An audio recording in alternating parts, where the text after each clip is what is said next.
passo a palavra ao eminente relator, ministro Alexandre de Moraes, para a continuidade do seu voto. Obrigado, presidente. Cumprimento Vossa Excelência, ministro Cristiano Zanin, cumprimento nossa decana, a ministra Carmen, ministro Fux, ministro Flávio Dino, cumprimento o Procurador-Geral da República, professor Paulo Gonet, cumprimento também todos os advogados presentes que ontem sustentaram, doutor Paulo Renato Garcia Sintra Pinto, doutor Demóstenes Lázaro Xavier Torres, doutor Elmar Novak, doutor Matheus Milanês, doutor Celso Vilardi, doutor César Bittencourt, doutor Andreu Farias e doutor José Luiz Oliveira Lima. Presidente, aqui, como iniciamos ontem, trata-se de denúncia em face de Alexandre Ramagem, Almir Garnier Santos, Anderson Gustavo Torres, Augusto Heleno Ribeiro Pereira, Mauro César Barbosa Cid, Paulo Sérgio Nogueira de Oliveira, Walter Souza Braga Neto, esses todos por prática de condutas de organização criminosa armada, tentativa de abolição violenta do Estado Democrático de Direito, golpe de Estado, dano qualificado pela violência e grave ameaça contra o patrimônio da União e com considerável prejuízo para a vítima, deteriorização do patrimônio tombado e em relação a Jair Messias Bolsonaro, essas imputações e também uma imputação específica de liderar a organização criminosa. Como sabemos, presidente, ministra, ministros, nesse momento, a acusação penal realizada pela Procuradoria-Geral da República, que é consubstanciada em uma denúncia, obrigatoriamente, a histórica lição do mestre João Mendes de Almeida Júnior, deve apresentar uma exposição narrativa e demonstrativa. Narrativa no sentido de revelar o fato com todas as suas circunstâncias, ou seja, não só a ação realizada, a ação transitiva, como a pessoa que praticou, os meios empregados, o reflexo, o malefício produzido, os motivos que determinaram aquela conduta, o lugar onde praticou e o tempo em que praticou. Deve demonstrar o corpo de delito da infração penal, indicar razões de convicção e, quando necessário, também apresentar o rol de testemunhas. E por que isso? Porque nesse momento processual, nos termos do artigo 41 do Código de Processo Penal, deve ser verificado exatamente isso. Se a denúncia oferecida pela Procuradoria-Geral da República traz a exposição dos fatos criminosos, todas as suas circunstâncias, a qualificação dos acusados, classificação dos crimes. E cito inúmeros precedentes dessa Corte, do Supremo Tribunal Federal, exatamente no sentido de que a cognição, nesse momento, é uma cognição mais restrita, não é uma cognição exauriente para já se atestar a culpabilidade, até porque nesse momento ainda não houve o contraditório, não houve o exercício por parte da defesa da possibilidade de contestação à prova juntada pela acusação e mesmo da produção de novas provas. Na hipótese em análise, a Procuradoria-Geral da República, nos termos do artigo 41 do Código de Processo Penal, descreveu satisfatoriamente os fatos típicos e ilícitos com todas as suas circunstâncias, dando aos acusados o amplo conhecimento dos motivos e das razões pelas quais foram denunciados. E isso também é absolutamente essencial nesse momento, que as defesas, na leitura, na exposição pela Procuradoria-Geral da República, da denúncia, possam saber exatamente dos fatos pelos quais estão sendo acusados, para que possam exercer o seu direito de defesa. E todos esses fatos, em relação aos 8 denunciados, estão colocados na denúncia. onde se coloque aqui alguns trechos, relembrando, que, abre aspas, a responsabilidade pelos atos lesivos à ordem democrática recai sobre organização criminosa liderada por Jair Messias Bolsonaro, baseada em projeto autoritário de poder, enraizada na própria estrutura do Estado e com forte influência de setores militares. A organização se desenvolveu em ordem hierárquica e com divisão das tarefas preponderantes entre seus integrantes.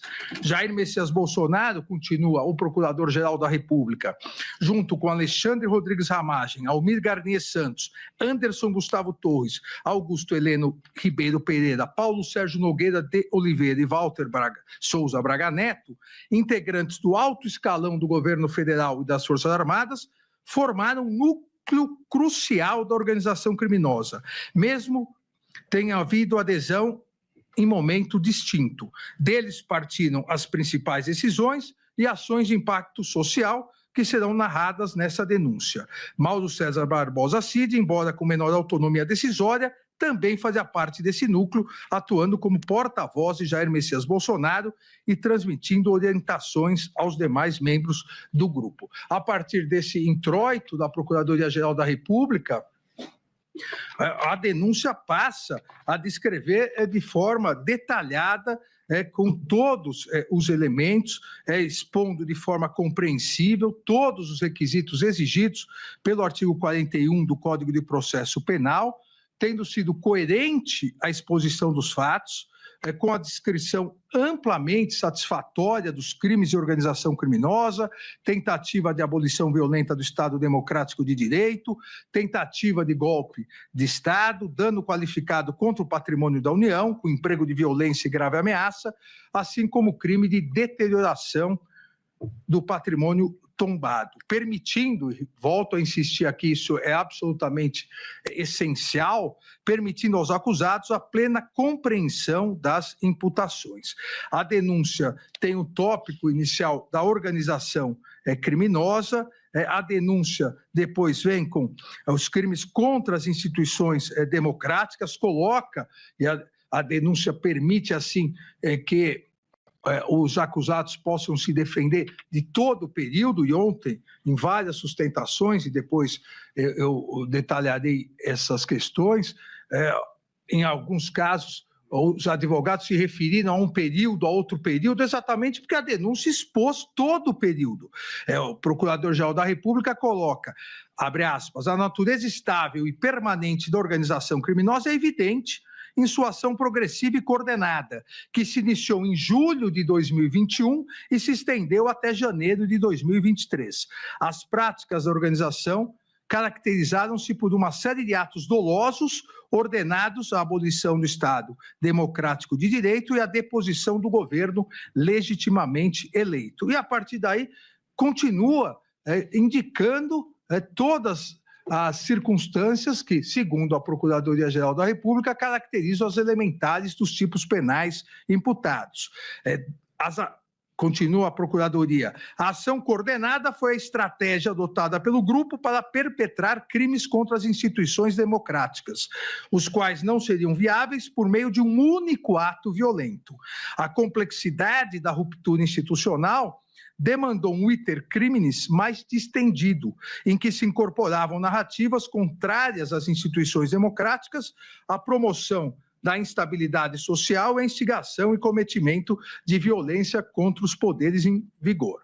A consumação do crime do artigo 359-M, tentar depor por meio de violência ou grave ameaça o governo legitimamente constituído, ocorreu por meio de sequência de atos que visavam romper a normalidade do processo sucessório. Esse propósito ficou evidente nos ataques recorrentes ao processo eleitoral, na manipulação indevida das forças de segurança para interferir na escolha popular, bem como na convocação do alto comando do Exército para obter apoio militar a decreto que formalizaria o golpe. A organização criminosa seguiu todos os passos necessários para depor o governo legitimamente eleito. Objetivo que, buscado com todo o empenho e realizações de atos concretos em seu benefício, não se concretizou por circunstância que as atividades dos denunciados não conseguiram superar a resistência dos comandantes do Exército e da Aeronáutica às medidas de exceção.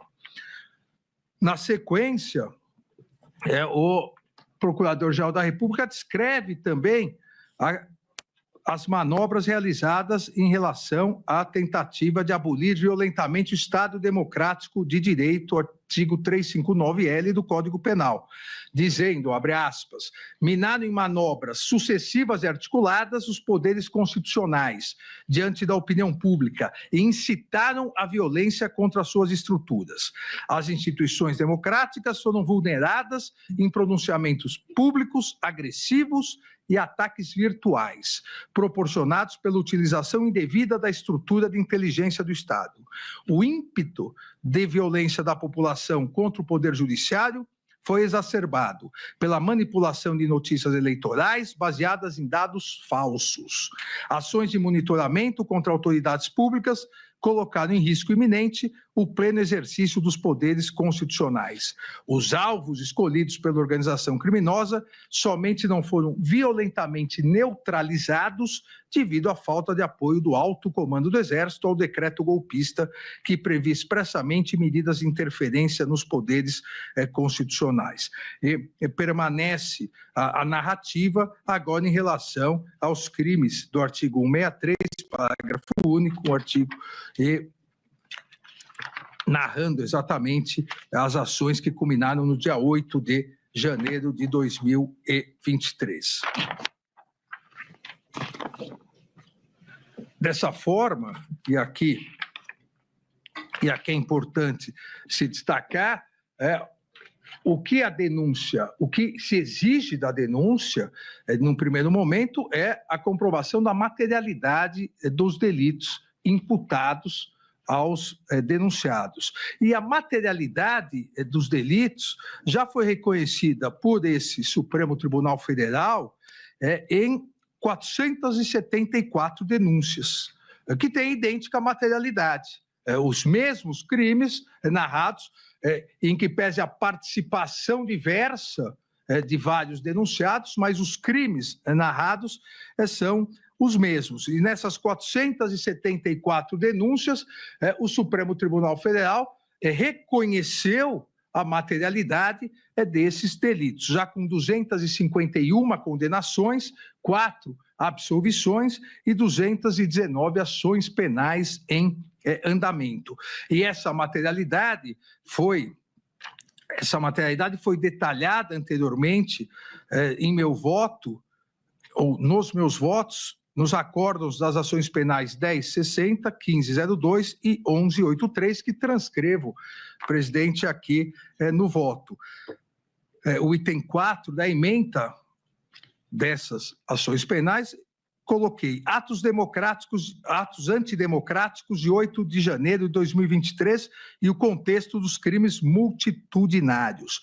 A autoria e materialidade do crime de abolição violenta do Estado Democrático de Direito comprovadas. Invasão do Congresso Nacional, plenário do Senado, em outros casos foi o Supremo, em outros o Planalto e em alguns os 3, inclusive por grupo autodenominado Patriota, do qual o réu fazia parte, que procedeu com violência e grave ameaça contra as forças policiais de maneira orquestrada, tentando abolir o Estado Democrático de Direito, impedindo ou restringindo o exercício dos poderes constitucionais. E o Supremo aqui reconheceu a materialidade, e no caso específico também a autoria, mas a materialidade do artigo 359-L. Da mesma forma, em concurso material, o Supremo, nessas 474 denúncias recebidas, reconheceu em concurso material a materialidade do artigo 359-M. Olha, quando a gente quer se divertir no mundo das apostas, a gente quer o quê? Segurança e confiabilidade. Claro, eu tenho uma dica daquelas para te contar. É a caça. Meio de violência, tentou depor o governo legitimamente constituído e democraticamente eleito. Até porque, no primeiro caso, no contexto dos crimes multitudinários, era a abolição violenta do Estado Democrático de Direito ou atentado principalmente ao Poder Judiciário, ao poder legislativo, para que essas instituições não pudessem mais atuar. E, além disso, o crime do artigo 359-M, pleiteando, induzindo, instigando a decretação de intervenção militar, ou seja, é o golpe de Estado contra o poder executivo. Da mesma forma, reconhecemos a materialidade do crime de dano qualificado pela violência e grave ameaça e o crime de associação criminosa armada, no artigo 288. A materialidade, portanto, ela está indicada na denúncia. No caso de análise, a Procuradoria-Geral da República imputou os crimes, apontou a materialidade, ficou comprovado, e aqui, presidente, é sempre importante nós recordarmos que os crimes praticados no dia 8 de janeiro, em relação à sua materialidade, não estamos falando em autoria ainda, foram gravíssimos. E todas, na verdade, salvo uma sustentação oral,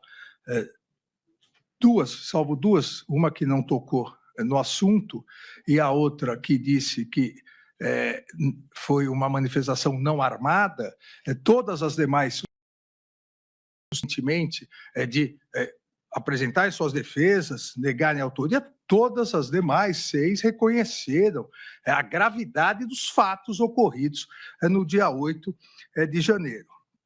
E é muito importante, presidente, nós relembrarmos sempre, porque existe na ciência o que se chama viés de positividade.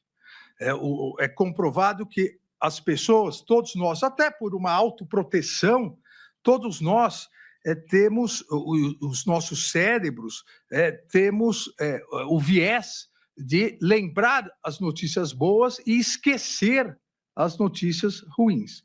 Aqui é diverso da questão de traumas. Aqui só as notícias mesmo. Esse viés de positividade é o esquecimento das experiências ruins, é uma autoproteção do cérebro. E dia 8 de janeiro de 2023 foi uma notícia péssima para a democracia, para as instituições, para todos os brasileiros e brasileiras que acreditam num país melhor. Mas esse viés de positividade faz com que nós, aos poucos, relativizemos isso e esqueçamos que não houve um domingo no parque, como eu salientei nas primeiras condenações. Não foi um passeio no parque. Ninguém, absolutamente ninguém que lá estava passeando. E ninguém estava passeando porque tudo estava bloqueado e houve necessidade de romper as barreiras policiais. Algumas delas, inclusive, já em fase final, a ação penal promovida pela Procuradoria-Geral da República contra a cúpula da Polícia Militar, algumas delas, aparentemente, foram abertas, mas vários policiais se insurgiram contra isso, vários policiais foram agredidos, e o símbolo desses policiais agredidos foi uma policial militar cujo capacete foi arrebentado com uma barra de ferro. E nós temos a tendência, infelizmente, de esquecendo. E as pessoas de boa-fé que têm esse viés de positividade acabam sendo enganadas pelas pessoas de má-fé que, com notícias fraudulentas e com milícias digitais, passam a querer criar uma própria narrativa, como disse ontem, de velhinhas com a Bíblia na mão, de pessoas que estavam passeando, estavam com batom, e foram lá passar um batonzinho só na estátua. Então, presidente, eu já conversei com Vossa Excelência e pedi autorização. A materialidade desses crimes, ao invés de eu ficar aqui falando meia hora, em 5 minutos do vídeo que nós vamos mostrar, a materialidade fica comprovada porque a materialidade exige violência ou grave ameaça. E aqueles que se esqueceram de boa ou má fé, que houve violência, gravíssima violência contra a pessoa, vão se recordar agora. Há um policial que foi retirado do seu cavalo e agredido covardemente. Os policiais judiciais aqui, nossos, precisaram resistir bravamente, gastaram toda a munição, não letal, obviamente, que não houve autorização para se utilizar munição letal, gastaram todas bombas de efeito moral para não deixar os invasores, os golpistas invadirem esse anexo 2 e destruírem processos sigilosos que são físicos. Nós tivemos aqui servidores, nossos policiais, feridos gravemente. É um absurdo pessoas dizerem que não houve violência, não houve agressão, consequentemente não houve materialidade. Então eu peço, por favor, para que se coloque o vídeo de comprovação da materialidade dos delitos.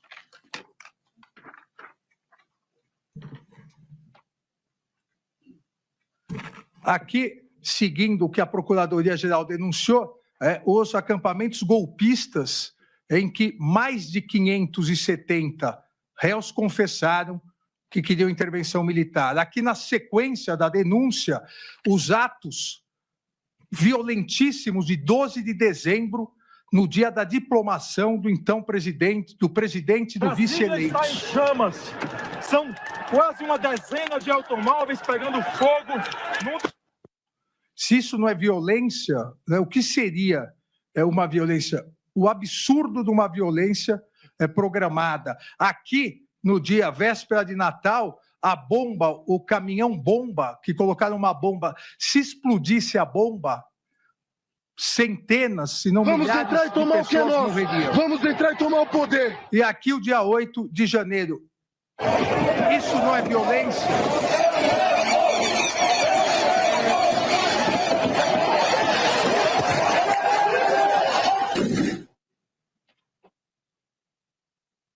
As pessoas, ninguém estava passeando. Havia uma barreira policial e todos invadiram, agredindo os policiais que jogavam, vejam, jogavam gás de pimenta. As pessoas invadindo.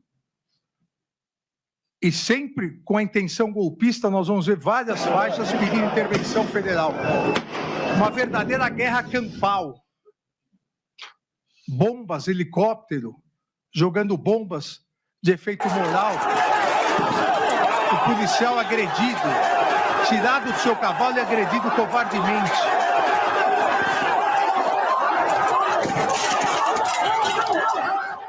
Aquele ataque no capacete, que a pessoa vai... ele se deu após a queda. Eu caí, subi aquela lateral ali do Congresso, quando já estava na N1, que eu estava passando, que eu fui puxado novamente, aí que eu estava me defendendo com o meu escudo. Nesse momento, eles estavam me arrastando pelo escudo. Eu resolvi soltar o escudo para que eu pudesse me defender melhor. Quando eu soltei o escudo, foi o momento que eu tomei um chute e fui jogada no chão. Aí, no momento que eu caí no chão, é que eu recebi o golpe com a barra de ferro na cabeça. Meu Deus. O Congresso Nacional, Palácio do Planalto, nenhuma Bíblia é vista e nenhum batom é visto nesse momento. Agora, a depredação ao patrimônio público, o ataque à polícia é visto. O pedido de intervenção militar, que é o golpe, intervenção no Congresso. Muita gente lá fora, pessoal. Muita gente lá fora, pessoal. A polícia não conseguiu conter o pessoas fogo. Filmando, incentivando mais pessoas a ver a resistência da Polícia Legislativa. Mantém a linha, galera! Mantém! Bombas. Por álcool! Escudeiro!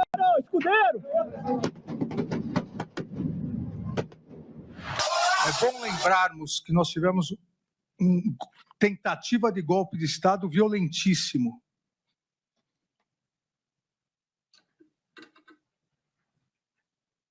Fogo, a destruição ao patrimônio público.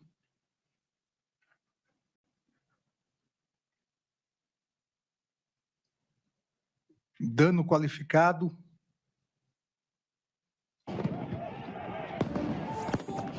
E agora o Supremo Tribunal Federal.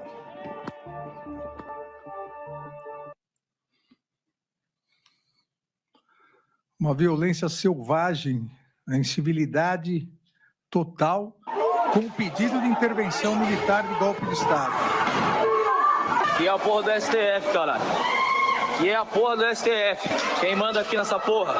Tira o gás, tira o gás. Que é a porra do STF, caralho. Quem manda aqui?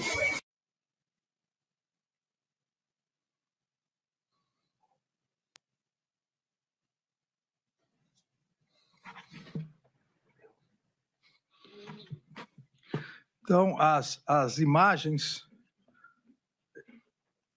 usando um chavão, uma imagem vale mais do que 1000 palavras, essas imagens acho que não deixam nenhuma dúvida da materialidade, da gravidade dos delitos praticados numa sequência narrada pela Procuradoria-Geral da República, desde os acampamentos, pedindo intervenção militar, os atos do dia 12 de dezembro, no dia da diplomação, onde, inclusive, se tentou invadir a Polícia Federal depois de se colocar fogo em ônibus.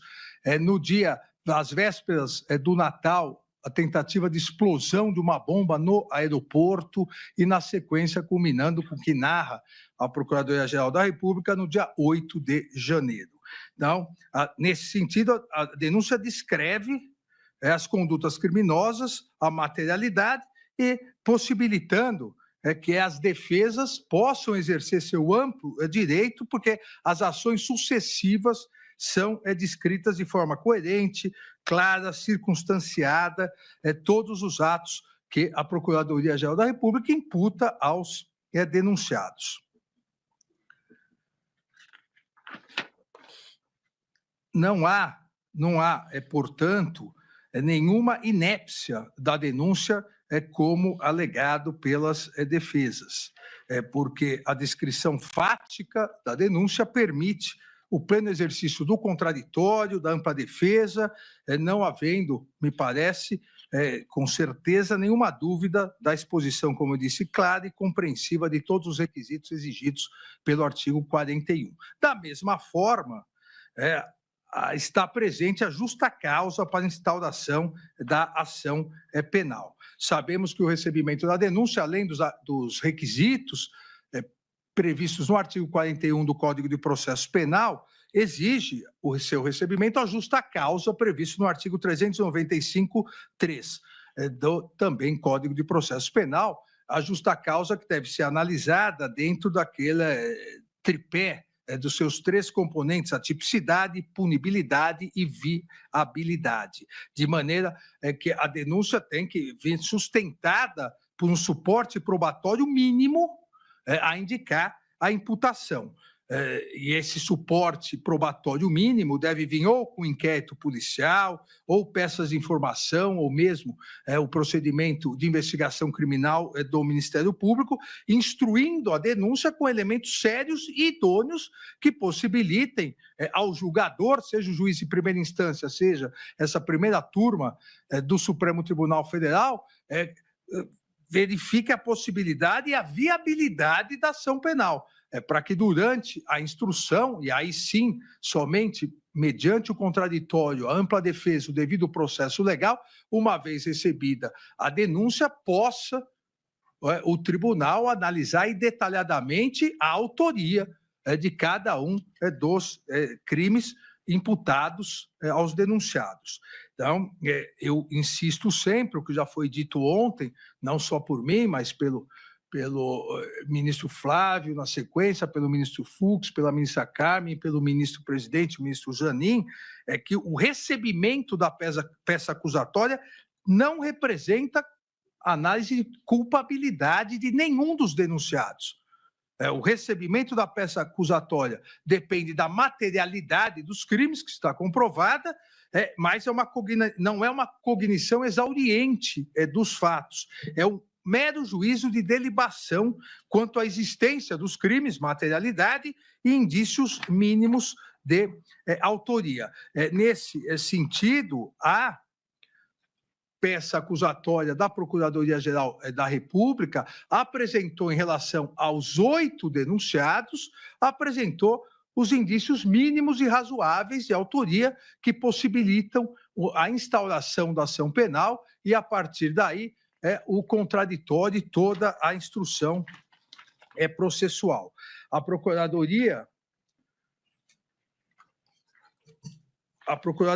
apresentou indícios mínimos em relação ao primeiro denunciado, em ordem alfabética, aqui, Alexandre Ramagem Rodrigues, em que pese o doutor Paulo Renato Garcia Sintra ter alegado nas sustentações orais, todas elas muito bem realizadas, e que todos nós ouvimos e assistimos com grande atenção, mas as alegações de que somente 3 arquivos de texto não trariam nada novo, porque não seria nada inédito, nada criativo, só uma repetição, disse o doutor Paulo Renato Garcia Sintra Pinto, abre aspas, seria requentar argumentos velhos. Aqui, como vamos ver, há indícios mínimos de autoria.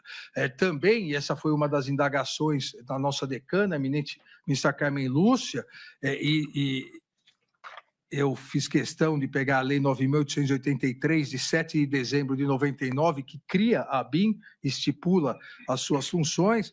Não é função da ABIN fiscalizar as urnas.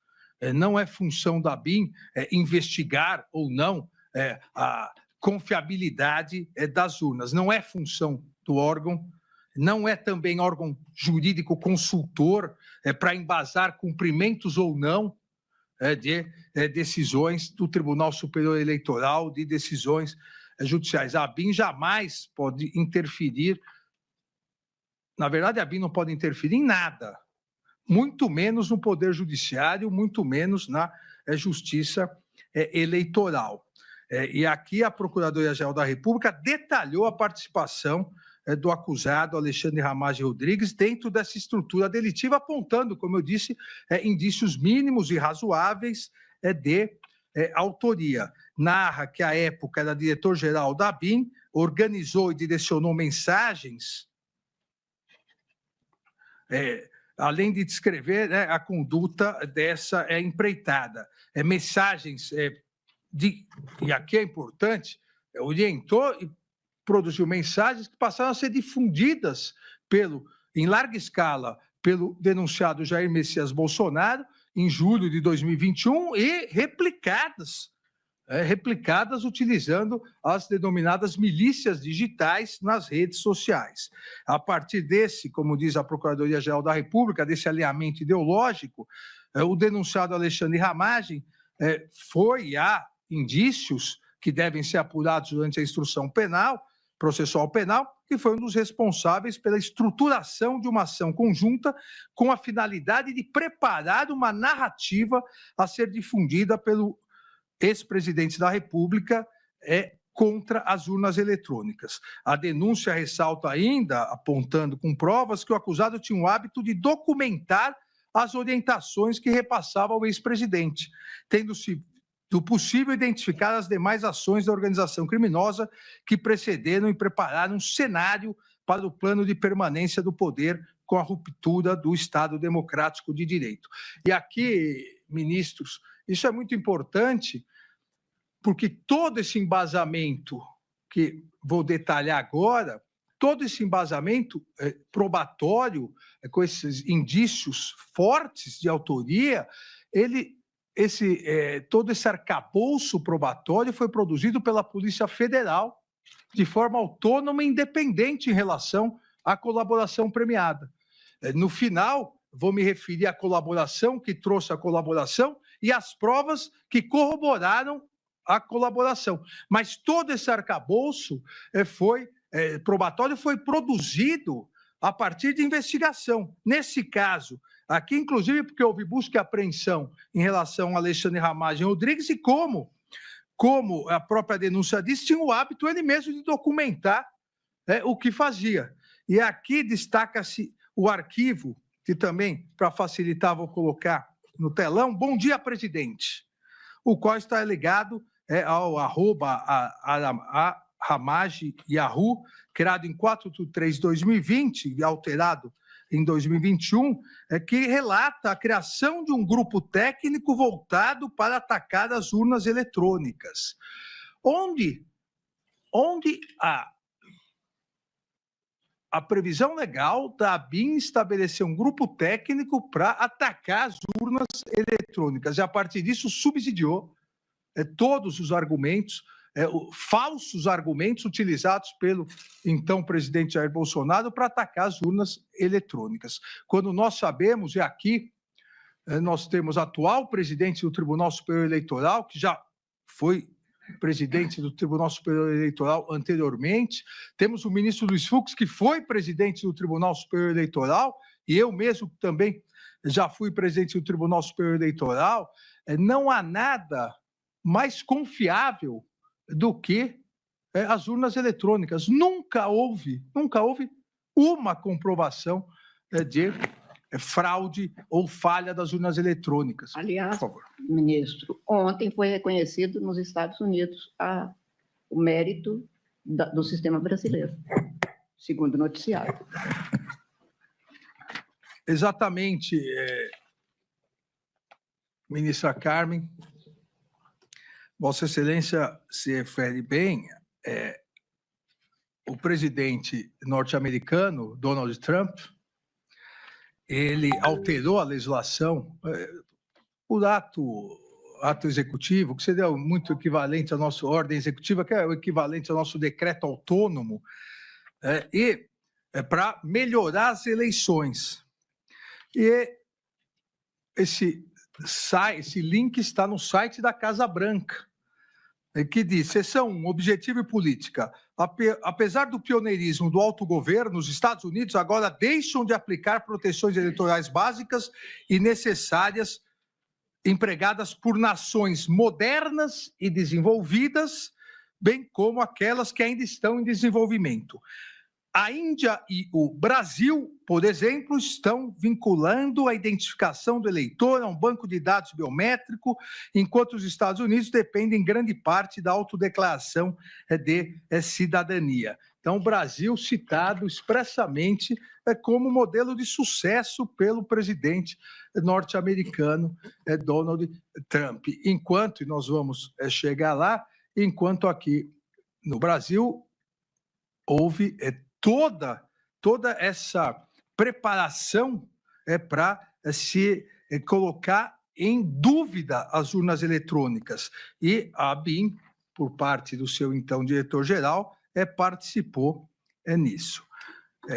Os elementos, então, de provas colhidos, como coloquei, demonstram que, diversamente do alegado pelo acusado, há convergência daquele arquivo com o conteúdo do print de mensagem consistente em um diálogo entre Alexandre Ramagem e o interlocutor de nome JB01-8, o qual evidenciou ser o presidente Jair Messias Bolsonaro.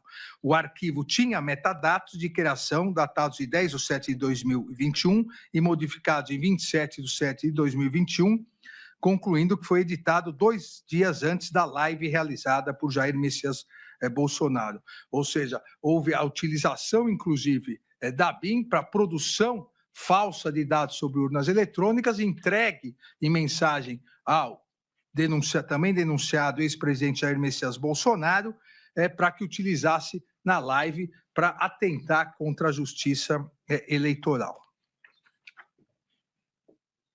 Aqui nós temos também a transcrição desse arquivo. Por tudo que tenho pesquisado, mantenho total certeza que houve fraude nas eleições de 2018, com vitória do senhor no primeiro turno. Era a mensagem de Alexandre Ramagem, depois da produção desses dados falsos, ao presidente. Todavia, ocorrida na alteração de votos. o argumento na anulação de votos não teria esse alcance todo. Entendo que o argumento de anulação de votos não seja uma boa linha de ataque às urnas. Entendo que o argumento de anulação de votos não seja uma boa linha de ataque às urnas. Ainda continua, a prova da vulnerabilidade já foi feita em 2018, antes das eleições, resta somente trazê-la novamente constantemente. Deve-se dar continuidade àqueles argumentos com devida e constante publicidade, essas questões que devem ser massificadas. Esses os pontos que acredito devam ser permanentemente difundidos. Na parte técnica, a urna já está sem credibilidade, assim como o Supremo Tribunal Federal, continua na sua mensagem o denunciado Alexandre Ramagem.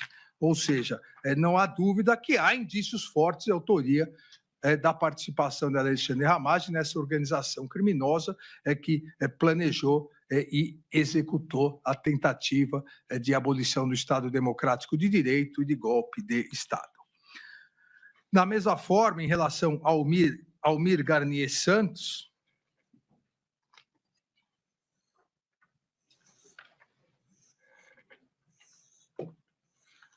na sustentação oral, aqui se pretendeu, na sustentação oral, doutor Demóstenes, se pretendeu, eu diria, quase um chamamento à autoria.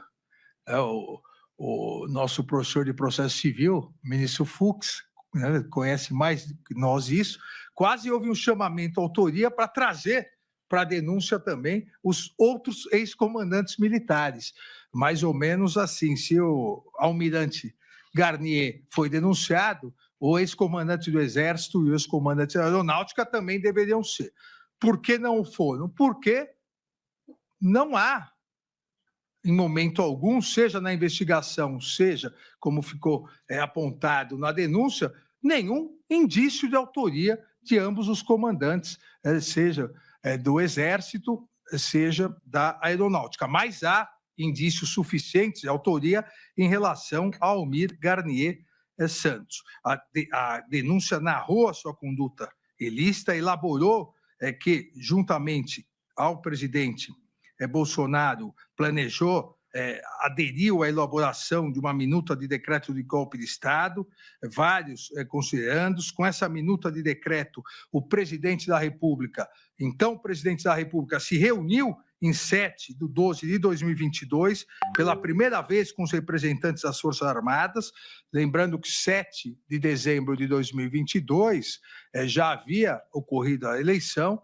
e na semana seguinte, dia 12 de dezembro, seria feita a diplomação do presidente e vice-presidentes eleitos no Tribunal Superior Eleitoral. E no dia 7 de dezembro de 2022, pela primeira vez, então, o presidente denunciado, Jair Messias Bolsonaro, se reuniu com os representantes das Forças Armadas em reunião no Palácio do Alvorada para apresentar a minuta golpista, estando presentes o general Freire Gomes, o acusado, almirante de esquadra Almir Garnier Santos, e também, à época, o denunciado, o ministro Paulo Sérgio Nogueira de Oliveira.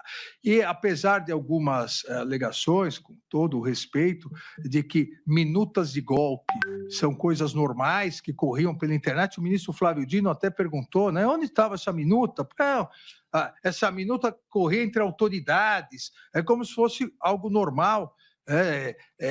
Todos darem um palpitinho na minuta de golpe, vamos melhorar aqui para o golpe ser um pouco melhor. Não é normal. É que o presidente que acabou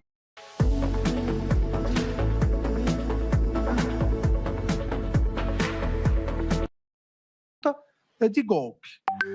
E essa reunião foi comprovada também, vou colocar aqui, foi comprovada com o controle de entrada e saída de pessoas do Palácio do Alvorada. Também uma prova autônoma, independente da delação.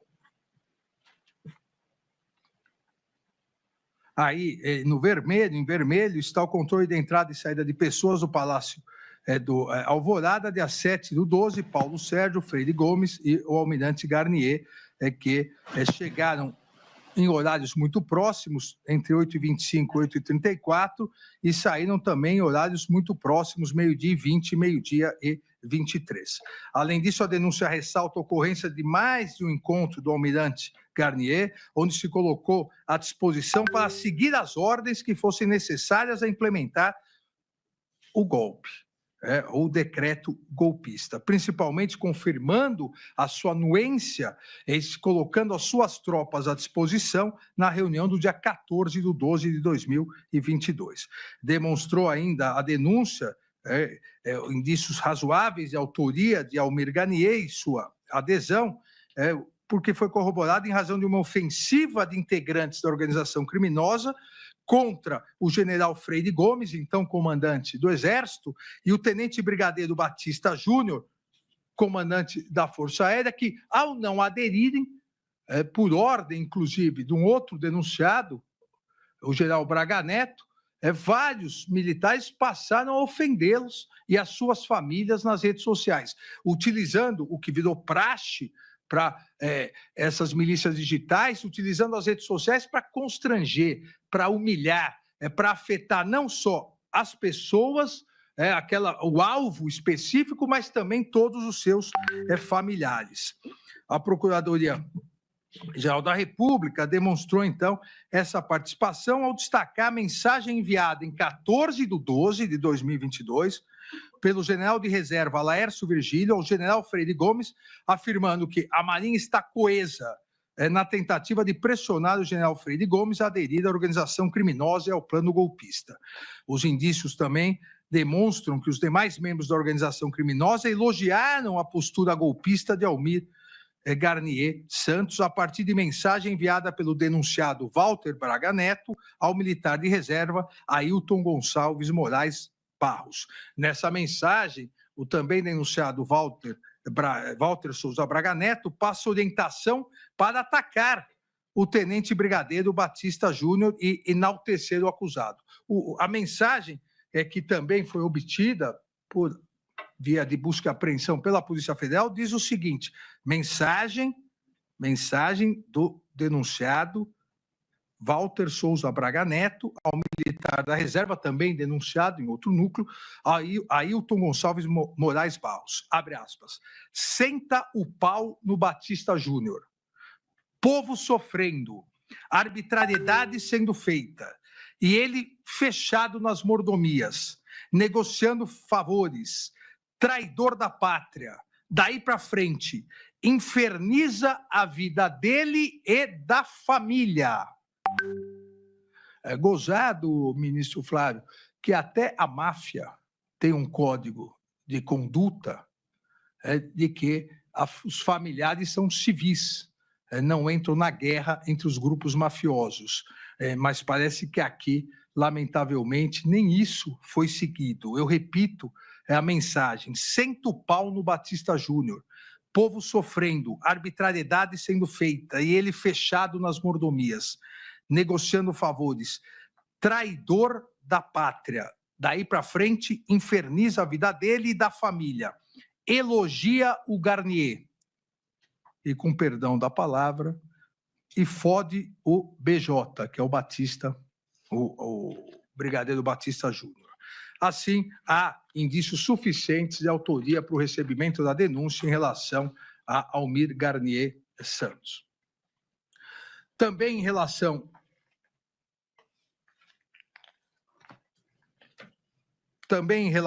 a Anderson Gustavo Torres, há indícios suficientes de autoria para o recebimento da denúncia. A sustentação feita pelo doutor Elmar Roberto Novak, assim como todas as demais, ouvi com extrema atenção, como todos os demais, fazendo as anotações, o eminente advogado disse que houve só uma leitura de um documento, a live, em poucos minutos, sem fazer juízo de valor, e que seria irrelevante. Nós sabemos, todos nós, e eu e o ministro Flávio Dino mais especificamente, porque fomos ministros da Justiça, que nada que o ministro da Justiça faz ou fala publicamente é irrelevante, para o bem ou para o mal. a utilização do cargo para atacar instituições, para atacar a justiça eleitoral, para falar de urnas, nunca é irrelevante. Também o doutor Elmar acaba atacando os depoimentos dos comandantes do Exército e da Marinha.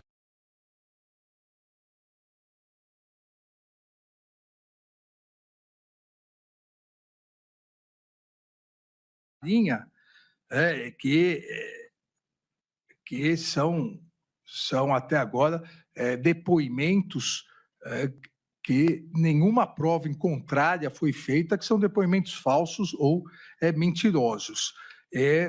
Aponta o que eu me referi antes, aponta que a minuta encontrada, uma minuta de golpe encontrada na casa do ministro da Justiça seria algo irrelevante, porque circulava entre todas as pessoas. Na verdade, e também aqui é importante colocar, que o doutor Elmar Novak coloca que o denunciado teria colaborado com a busca e apreensão, lembrando aqui que decretada a prisão do denunciado Anderson Gustavo Torres, ele estava nos Estados Unidos e quando voltou sem o seu celular. Então, não foi possível fazer a perícia necessária no seu celular para verificar a troca de mensagens. Então, a Procuradoria-Geral da República descreve a conduta destacando a sua atuação, detalhando a participação relevante do acusado, e aqui é muito importante, então, ministro da Justiça, e, no momento do dia 8 de janeiro, secretário de Segurança Pública do Distrito Federal. Anderson Gustavo Torres participou da live realizada no dia 29/7/2021, em que o denunciado Jair Messias Bolsonaro inaugurou os ataques ao sistema eleitoral brasileiro em relação às próximas eleições que seriam em 2022. Com referência, da mesma forma que já citei em relação ao denunciado Ramage, a campanha presidencial de 2018. A denúncia destaca que Anderson Gustavo Torres teve papel relevante na transmissão da live, inclusive na propagação de informações falsas sobre as urnas eletrônicas. Eu transcrevo aqui o que diz a denúncia e coloco lá no telão. Com licença, presidente, diz na live. Corroborando aí as informações e a questão do voto auditável, eu acho importante a gente trazer à tona alguns relatórios. O Tribunal Superior Eleitoral convidou a Polícia Federal para participar da análise do Código dos Sistemas Eleitorais das eleições desde o ano de 2016. A Polícia Federal foi convidada. Os peritos da Polícia Federal, e aí acho importante dizer que são aqueles especialistas responsáveis pelas análises criminais e de crimes cometidos, crimes cibernéticos, esses são profissionais. Os peritos emitiram algumas considerações e sugestões que eu acho importante a gente trazer aqui, nesse momento, para que a gente supere algumas dúvidas aí. Muito questionamento, muita coisa a respeito dessa questão das urnas eletrônicas. Presidente, então eu vou ler algumas coisas aqui, algumas sugestões. Por exemplo, ela diz aqui que um dos fundamentos do sistema de votação é que o mesmo seja auditável em todas as suas etapas. Sabendo a Polícia Federal e sabendo o então ministro da Justiça que sempre o sistema de votação foi auditável em todas as suas etapas. A totalização dos boletins de urna, volta a dizer o então ministro da Justiça, não é possível auditar de forma satisfatória. Mentira, fraude, notícia falsa. O processo não é possível auditar, o processo entre a votação do eleitor e a contabilização do voto no boletim de urna. Tudo feito de forma a desacreditar o sistema eleitoral brasileiro.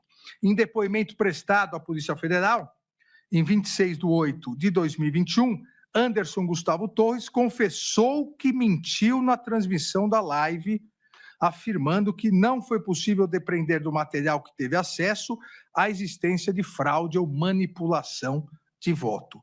Isso está nos autos. A Procuradoria-Geral, então, narrou de forma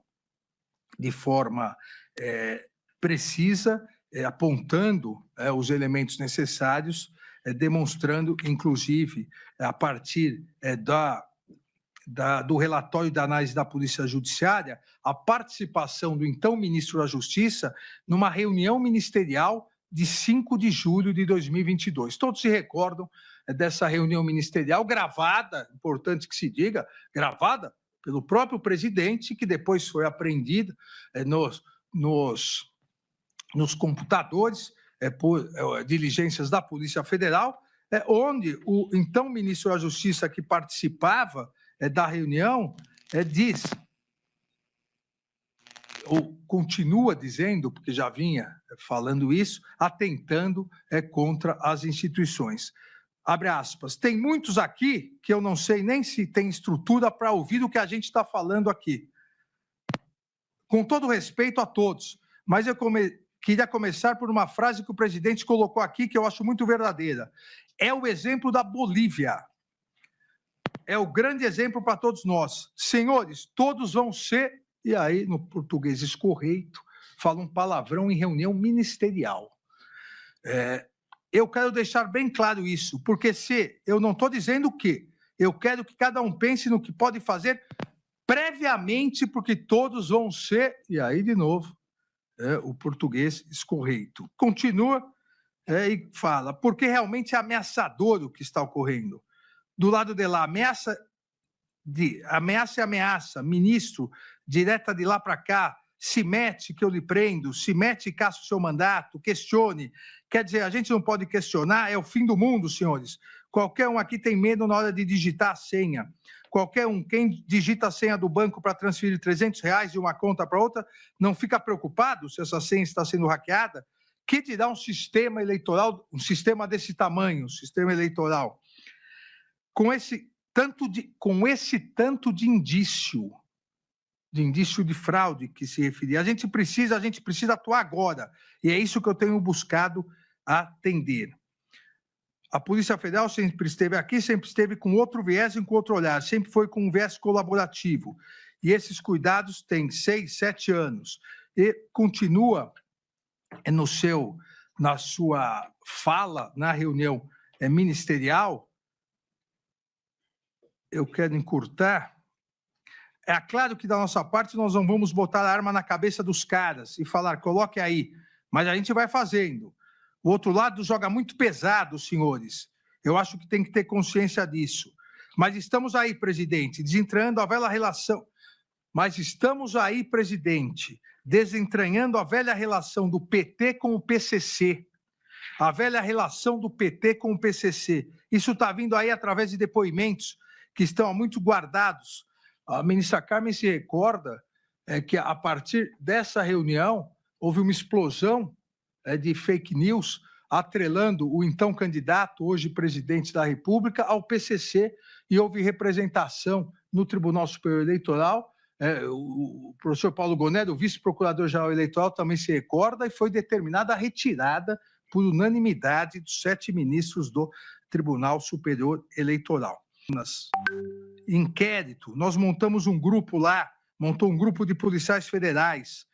A gente vai atuar de uma forma mais incisiva, já estamos atuando, mas eu acho que é importante cada um entender o momento dessas colocações. A gente realmente deve mostrar a nossa preocupação com o que está acontecendo no Brasil, com o futuro do Brasil.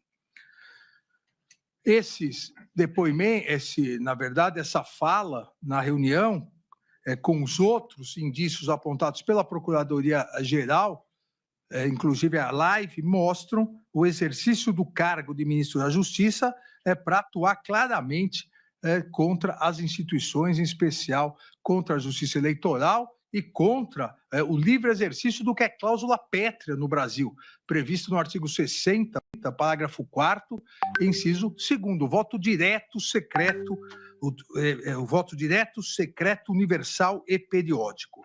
A Procuradoria também narrou a participação delitiva do acusado, isso também foi gravíssimo, na interferência ilícita nas forças de segurança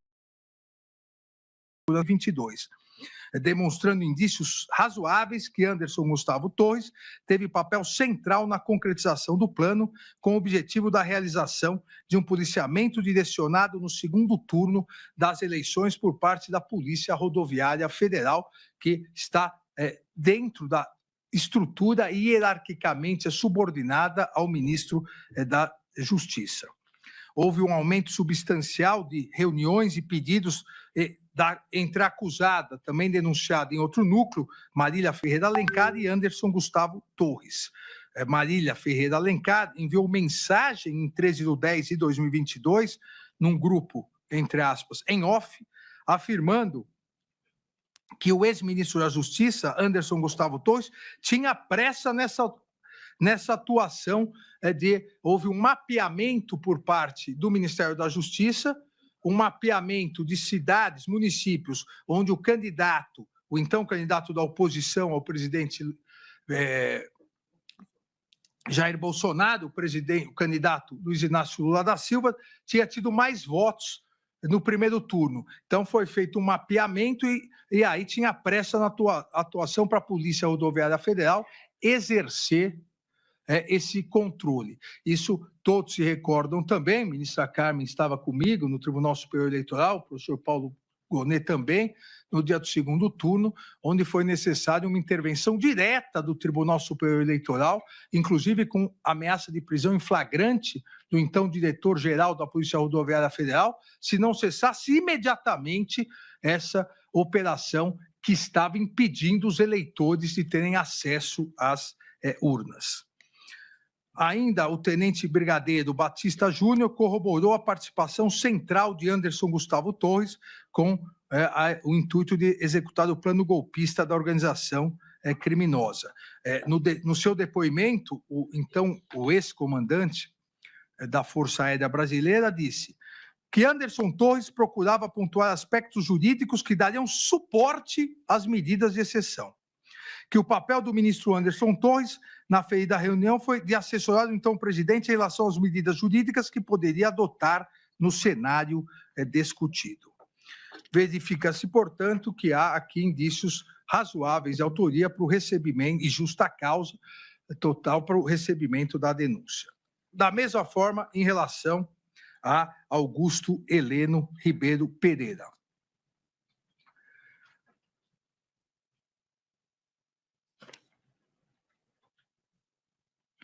O doutor Matheus Maier Milanês disse da tribuna, como disse, todos ouvimos com extrema atenção, que o general Heleno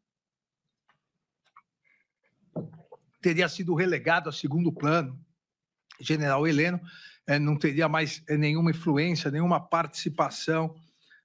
Nós todos nos recordamos também nessa mesma reunião em que o ministro Anderson Torres fala de atacar as urnas eletrônicas, o então ministro GSI, general Heleno, começa a dizer das providências que estava tomando e o presidente, então presidente também denunciado Jair Messias Bolsonaro, para interromper e diz, isso nós temos que falar só nós dois, porque você falou que pode vazar, é só falar que vai vazar que vaza, então vamos conversar nós dois. Então, não há nenhuma prova de que o presidente Bolsonaro, o então presidente Bolsonaro, tenha se distanciado do general Heleno. E a denúncia descreve também que o general Heleno, Augusto Heleno Ribeiro Pereira, auxiliou a estruturar o discurso de desinformação amplamente divulgado pelas falas do ex-presidente da República.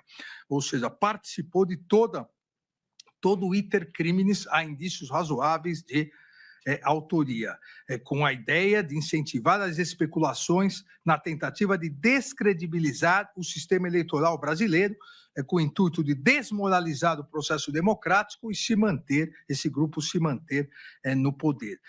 A denúncia pontuou que foram localizadas anotações idênticas em documentos apreendidos, tanto com o denunciado Ramagem, Alexandre Ramagem Rodrigues, quanto com o denunciado Augusto Heleno Ribeiro Pereira. Consistente em um plano para descumprir decisões judiciais sensíveis o que a Procuradoria imputou como organização criminosa, a qual visava coagir a Polícia Federal a ignorar as ordens judiciais proferidas pelo Supremo Tribunal Federal. A agenda apreendida, e essa prova também é autônoma em relação à delação, a agência apreendida de Augusto Heleno Ribeiro Pereira corrobora a narrativa da denúncia. Vejam, no telão a agenda, e coloca-se: o MJ acionar a AGU caráter de urgência sob ordem judicial manifestamente ilegal, a AGU faz um texto fundamentado na Constituição afirmando ser ordem legal. Ou seja, para que não haja necessidade ou para que não houvesse necessidade de cumprimento de ordem judicial. As anotações demonstram, conforme narrado na denúncia, que a organização criminosa pretendia aprovar ordem ilegal autorizada pelo acusado Jair Messias Bolsonaro, que teria força vinculante. Minuta do golpe de um lado e, do outro, a estruturação constante na agenda do ministro do GSI, a estruturação de se produzir um parecer vinculante da AGU, dizendo que não haveria necessidade de cumprir ordem do Supremo Tribunal Federal. Por quê? Se o Supremo declarasse inconstitucional, aquela minuta de golpe não haveria necessidade de se cumprir. Obviamente, nenhum AGU digno do nome de advogado-geral da União produziria isso, como não produziu. Nenhum AGU produziu. Há, então, a descrição dessa participação individualizada de Augusto Heleno Ribeiro Pereira. Narrou também, detalhou a sua participação diretamente na ABIN. Todos sabem que o GSI, a ABIN, estava vinculada diretamente ao GSI, no governo anterior. Então, que Alexandre Ramagem, hierarquicamente, estaria subordinado ao ministro, então, o ministro-general Augusto Heleno Ribeiro Pereira. Detalhou, inclusive, essa utilização, tendo relatado ao líder, segundo a denúncia da organização criminosa, Jair Messias Bolsonaro, que conversou com o diretor adjunto da ABIN sobre infiltração de agentes em campanhas eleitorais. Há uma conversa aqui, que foi detalhada, está transcrita nos autos, em que Augusto Heleno conversa com o presidente Bolsonaro, então o presidente Bolsonaro, exatamente naquele momento da reunião que eu disse para vocês. Tem 2 pontos para tocar aqui, presidente, diz Augusto Heleno. Primeiro, o problema da inteligência. Eu já conversei ontem com o Vitor, que é o novo diretor da ABIN. Nós vamos montar um esquema para acompanhar o que os dois lados estão fazendo.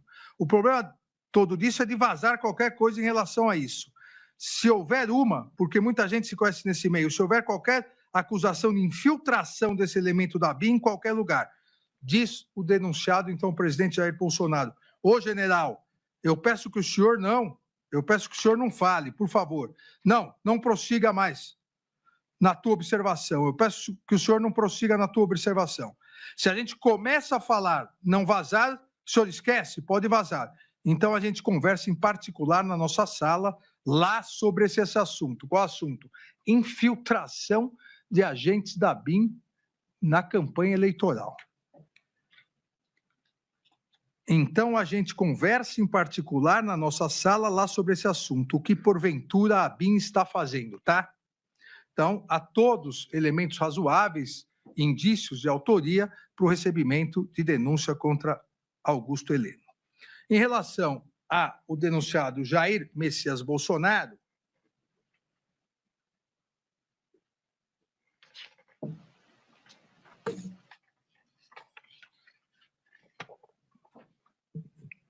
foi dito também, da tribuna pelo doutor Celso Vilardi, que não há provas que indiquem a participação do então presidente, que inclusive teria ele feito a ponte entre os então comandantes das forças com o novo governo na transição, e isso demonstraria que não haveria nenhum dolo, nenhuma intenção, nenhuma vontade consciente em praticar os crimes. Mas os autos, nesse momento de cognição de recebimento da denúncia, demonstram o contrário. Há indícios razoáveis de recebimento da denúncia da Procuradoria-Geral da República, que aponta Jair Messias Bolsonaro como líder da organização criminosa, demonstrando a participação do ex-presidente da República com os elementos de prova colhidos na investigação da Polícia Federal.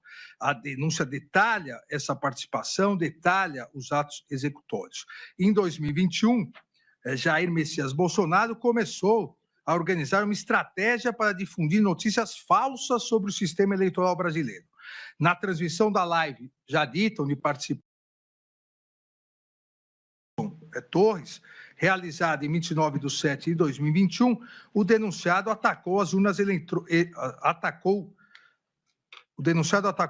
eletrônicas sem nenhum fundamento e sem apresentar nenhum elemento concreto. E a partir daí, a partir da live, se viralizou com a utilização das milícias digitais e do famoso, que também vem sendo investigado pela Procuradoria-Geral da República, o famoso Gabinete do Ódio.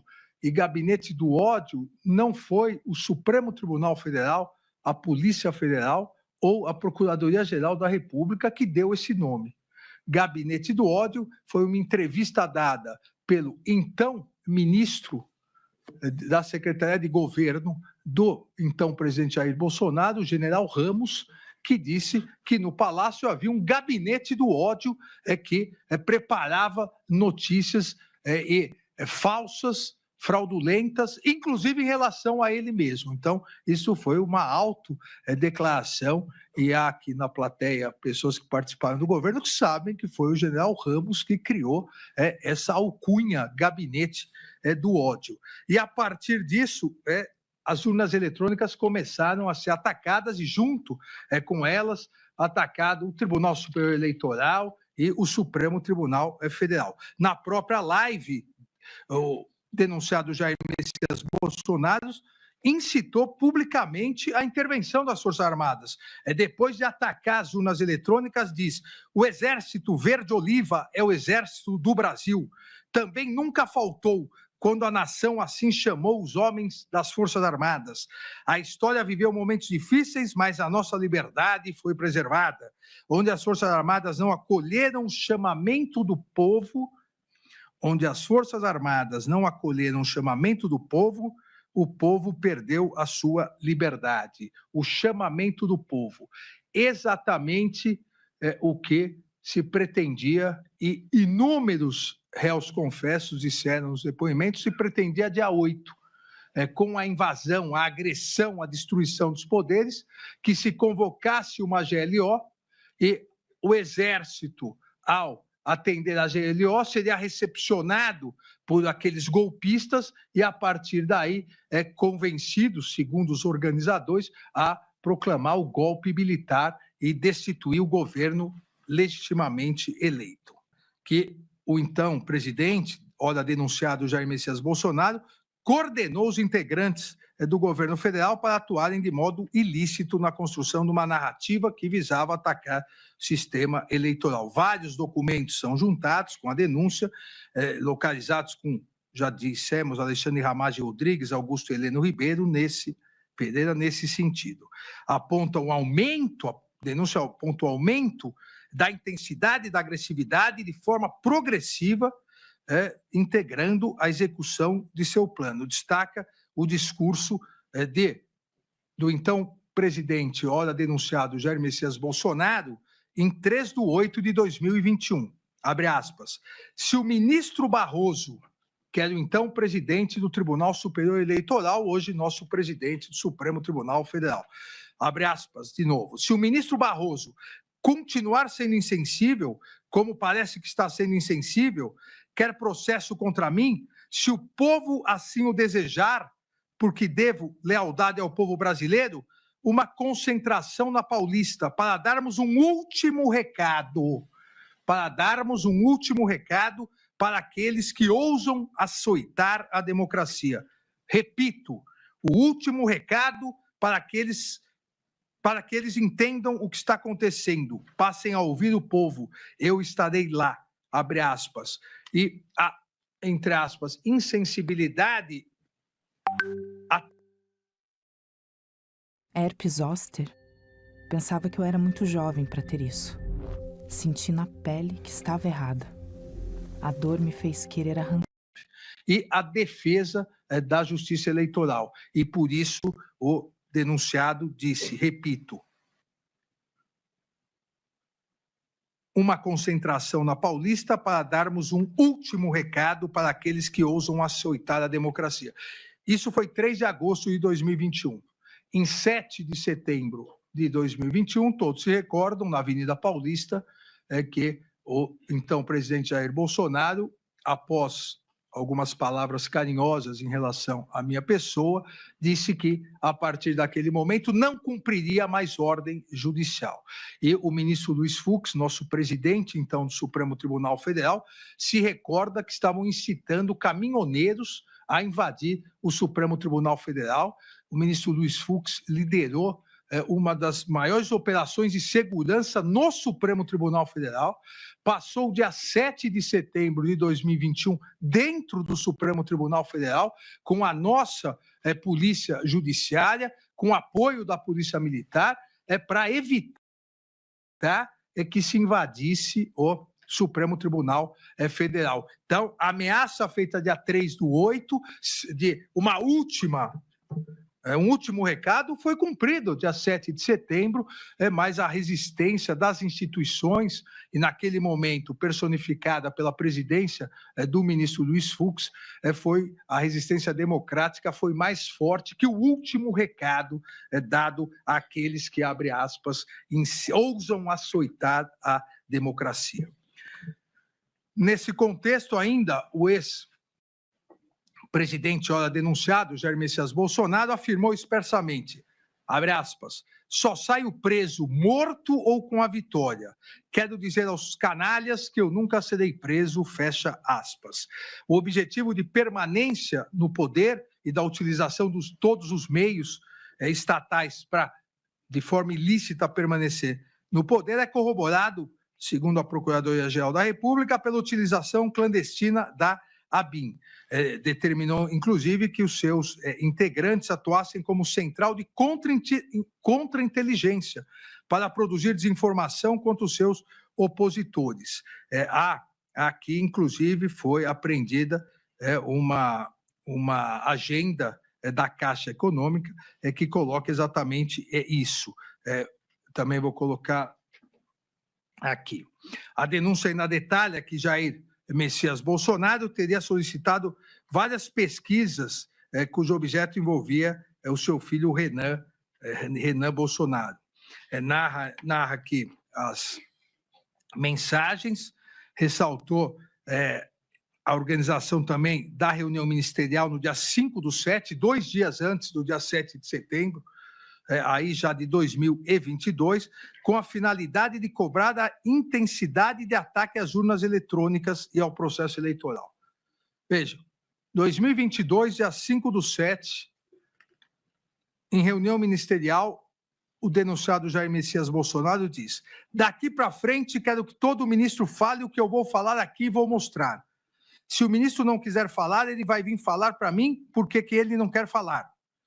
Se apresentar onde estou errado, eu topo. Agora, se não tiver argumento para me mover do que eu vou mostrar, não vou querer papo com esse ministro. Está no lugar errado. Se está achando que eu vou ter 70% dos votos, vou ganhar como ganhei em 2018, vou provar, o cara está no lugar errado.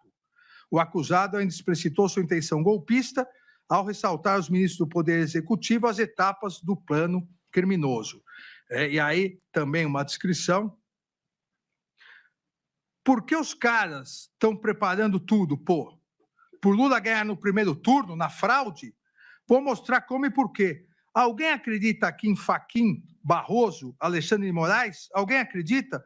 Se acreditar, levanta o braço.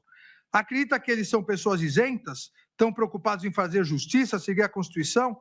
De tudo que são? Estão vendo acontecer? Vou fazer uma reunião quinta com os embaixadores. Semana que vem vão convidar autoridades do Judiciário para outra reunião, para mostrar o que está acontecendo. Não tem como esse cara ganhar a eleição no voto. Não tem como ganhar no voto. O nosso Supremo aqui é um poder à parte, é um super Supremo, eles decidem tudo, muitas vezes fora das linhas. Não dá para a gente ganhar o jogo, né? Com o pessoal tirando tijolo das arquibancadas. E, a partir disso, convocou a famosa reunião com os embaixadores, onde o objeto específico era falar mal, plantar, divulgar notícias fraudulentas sobre as urnas eletrônicas. E essa reunião, utilizando com desvio de finalidade os bens e serviços públicos, essa reunião foi transmitida também em live e divulgada nas redes sociais como uma reunião onde o presidente e os embaixadores estavam discutindo que há fraudes nas eleições brasileiras. Todos se recordam que, em virtude dessa reunião, da utilização do desvio de finalidade, do ataque às urnas eletrônicas, do ataque ao sistema eleitoral e da difusão em massa de notícias fraudulentas contra o sistema eleitoral, o denunciado Jair Messias Bolsonaro foi condenado na ação de investigação judicial eleitoral pelo Tribunal Superior Eleitoral, foi condenado à inelegibilidade por 8 anos. Também aqui, presidente, e me excuso do tempo tomado, mas são 8 denunciados, já estamos quase terminando. A Procuradoria também demonstrou que o ex-presidente, denunciado, teve conhecimento sobre a conclusão do relatório de fiscalização do sistema eletrônico do primeiro turno das eleições de 2022.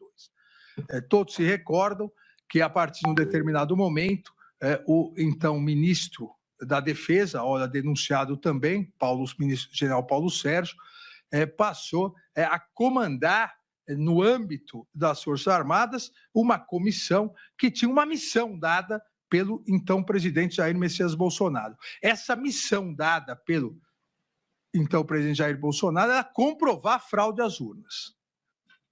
Era a necessidade de comprovar que a eleição era fraudulenta.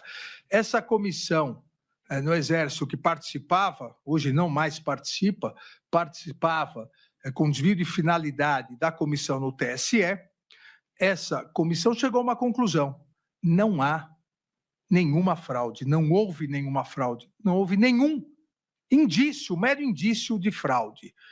O presidente Jair Bolsonaro proibiu, ou então ministro da Defesa, de apresentar essa conclusão ao Tribunal Superior Eleitoral. Determinou que fizesse uma outra conclusão. E aí foi feito de forma, com todo o respeito, ministro Fux, de forma patética, uma outra conclusão. Não há possibilidade de comprovar que algum dia não haverá fraude. Vejam, da conclusão que não houve nenhuma fraude, não haveria nenhum indício, se mudou. Olha, não é possível dizer que algum dia não haverá fraude. Pode ser que ocorra fraude. E isso ficou muito bem constatado no depoimento do tenente brigadeiro Batista Júnior, que coloca que o presidente foi informado, tinha ciência que a comissão de fiscalização não identificou qualquer fraude nas eleições de 2022, tanto no primeiro quanto no segundo turno. Depoimento do tenente brigadeiro Batista Júnior, então comandante das Forças Armadas. O general Freire Gomes, então comandante do Exército, na mesma toada no seu depoimento. Tinha ciência que a comissão de fiscalização não tinha identificado nenhuma fraude nas eleições de 2022. Então, fica claro aqui o iter criminis detalhado na denúncia pela Procuradoria-Geral da República. E aqui em seu depoimento, corroborando essas informações, o delator Mauro César Barbosa Cid coloca que, em relação um dos assuntos que mais insuflava a população contra a justiça eleitoral e o poder judiciário como um todo, dando aso aos radicais que queriam golpe de Estado, ou seja, em relação à existência de fraude nas urnas eletrônicas, o colaborador se recorda que a primeira conclusão da Comissão das Forças Armadas era pela inexistência de qualquer fraude no processo eleitoral e na utilização das urnas eletrônicas. Porém, o então presidente Jair Bolsonaro não aceitou essa conclusão das Forças Armadas e exigia do então ministro da Defesa, general Paulo Sérgio, que demonstrasse a exigência de supostas fraudes. Aqui há também um documento elaborado pelo Ministério da Defesa que comprova isso e foi apreendido.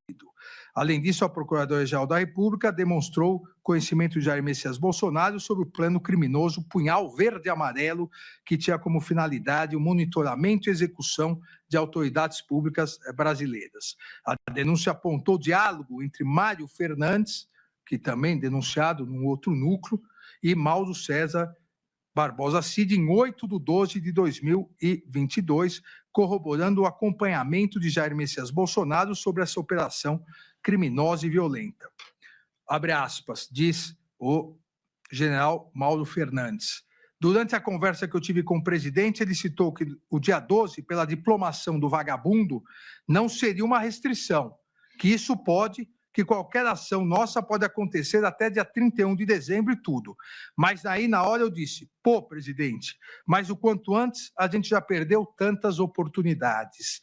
Diálogo entre Mário Fernandes e Mauro César Barbosa Cid, em 8 de dezembro de 2022. A denúncia ainda aponta o documento encontrado na sede do Partido Liberal. Esse documento, que lá está exposto, já é de conhecimento público, esse documento, ele mostra o que ocorreria, né, após o golpe do Estado, como seria a divisão de poder após o golpe de Estado, seria a chamada Operação de Garantia da Lei e da Ordem, o discurso a ser proclamado pelo então presidente Jair Messias Bolsonaro, depois do golpe, e como seria essa divisão de poder. Também é um outro documento juntado aos autos, exatamente nesse sentido, os tópicos principais do discurso. A denúncia ressalta ainda que Jair Messias Bolsonaro tinha pleno conhecimento das ações da organização criminosa. Esse discurso. Destaca que, mesmo após a derrota, determinou que as Forças Armadas, isso foi dito, emitissem nota técnica com a finalidade de manter seus apoiadores. Veja, o presidente determinou, após as eleições, que assinasse uma nota pela manutenção das pessoas na frente dos quartéis. Por ordem do então presidente da República, os comandantes assinaram essa nota. Hoje ninguém mais tem dúvida, porque o Supremo Tribunal Federal já se deparou com o tema, já realizou diversas condenações e também mais de 500 acordos de não persecução penal, que é crime. É crime. É infração penal você acampar na frente de quartéis para pedir decretação de golpe de Estado, para pedir a volta do AI-5, da tortura, a quebra da normalidade democrática. Pelo então presidente, ora denunciado. Ainda há a menção à colaboração no depoimento prestado por Sérgio Cavalieri de Medeiros, e que eu cito aqui, onde ele diz do conhecimento do presidente da República da carta aberta aos oficiais, exatamente incentivando a quebra da normalidade democrática. Por fim, e também peço que coloque aqui, e não há mais nenhuma dúvida, inclusive, isso foi dito nas sustentações orais, não há nenhuma dúvida que o denunciado Jair Messias Bolsonaro conhecia, manuseava e discutiu sobre a minuta do golpe. Isso não há dúvida. O fato, as interpretações sobre o fato vão ocorrer durante a instrução processual penal. Se ele analisou e não quis, se analisou e quis, isso será num juízo de culpabilidade. Mas não há dúvida de que ele tinha conhecimento da minuta do golpe que foi apreendida, chame-se como quiser, porque era uma decretação de estado de sítio. Estado de sítio ou estado de defesa. Ora, falou uma coisa, ora outra. Uma decretação do estado de sítio de defesa, cuja intervenção seria no TSE. Somente no TSE, inicialmente com a prisão do presidente do Senado, senador Rodrigo Pacheco, do decano do Supremo Tribunal Federal, ministro Gilmar Mendes, e desse relator. Depois, uma alteração determinada, segundo depoimentos feitos, diretamente determinada pelo denunciado Jair Messias Bolsonaro, foi excluído o presidente do Senado e o decano do Supremo Tribunal Federal. E a minuta do golpe consta diretamente, ela foi apreendida na casa do então ministro Anderson Torres, mas também ela foi apreendida no celular do coronel Mauro Cid. E a minuta do golpe deixa claro que havia a discussão, houve a discussão, os depoimentos dos dois comandantes das forças, da Força Aérea e do Exército, eles confirmam que discutiram isso e se negaram a aderir, tanto em relação quando conversaram com o presidente e ex-presidente Jair Bolsonaro, como quando conversaram com o ministro da Defesa, Paulo Sérgio. Não há necessidade de ler a minuta do golpe, porque ela já é conhecida por todos. Aqui também só colocando a apreensão, foi feita também no celular de Mauro Cid. Temos também, para finalizar esse item, temos também os depoimentos de ambos os comandantes militares, que disseram que conversaram, e o único que aderiu ao golpe seria o também denunciado Garnier, então comandante da Marinha, e também que Jair Messias Bolsonaro tentou buscar apoio com outros integrantes do alto escalão do Exército, quando o general Freire Gomes afirmou explicitamente, depoimento dele, que o Exército não participaria na implementação desses institutos jurídicos visando reverter o processo eleitoral. Institutos jurídicos visando reverter o processo eleitoral. O ex-presidente da República respondeu que o documento estava em estudo e depois reportaria a evolução aos comandantes. E, a partir dessa recusa do então comandante do Exército, tentou o apoio do general Estevam Teófilo Gaspar de Oliveira, também denunciado em outro núcleo, que tinha o comando dos chamados kits pretos. Boa tarde, general. Só para atualizar o senhor, o que vai acontecendo é o seguinte, e aqui Mauro Cid conversando com Teófilo Gaspar de Oliveira. O presidente tem recebido várias pressões para tomar uma medida mais pesada, onde ele vai, obviamente, utilizar as forças, né? Mas ele sabe que ele ainda continua com aquela ideia da última reunião, mas a pressão que ele recebe é de todo mundo. E hoje o que ele tem, hoje o que ele fez hoje de manhã, ele enxugou o decreto, né? Que é a minuta do golpe. Ele enxugou o decreto. Aqueles considerandos que o senhor viu, enxugou o decreto, fez um decreto muito mais resumido. Aqueles considerandos que o senhor viu. O senhor quem? General Teófilo Gaspar de Oliveira também tinha conhecimento da minuta do golpe. E é o que comentou que gostaria de falar com o general. Na verdade, ele quer conversar, porque se não for, se a força não incendiar, se não for, conversa entre Mauro Cid, apreendida, e Teófilo Gaspar, general. Porque se não for, se a força não incendiar, é o status quo. Mantém aí como que estava previsto, que estava sendo feito, que está sendo levado nas reuniões em consideração.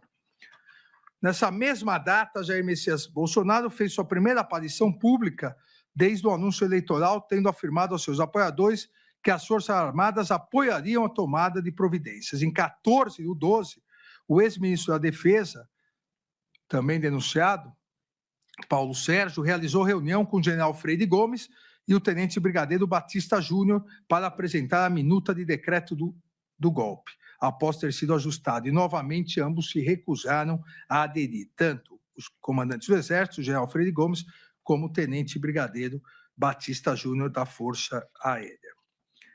Ainda, a Procuradoria aponta a mensagem entre Mário Fernandes e Mauro Cid, revelando exatamente o assessoramento para a decretação do golpe, e aponta o planejamento de um gabinete institucional de gestão da crise. Havia até essa previsão do gabinete institucional da crise.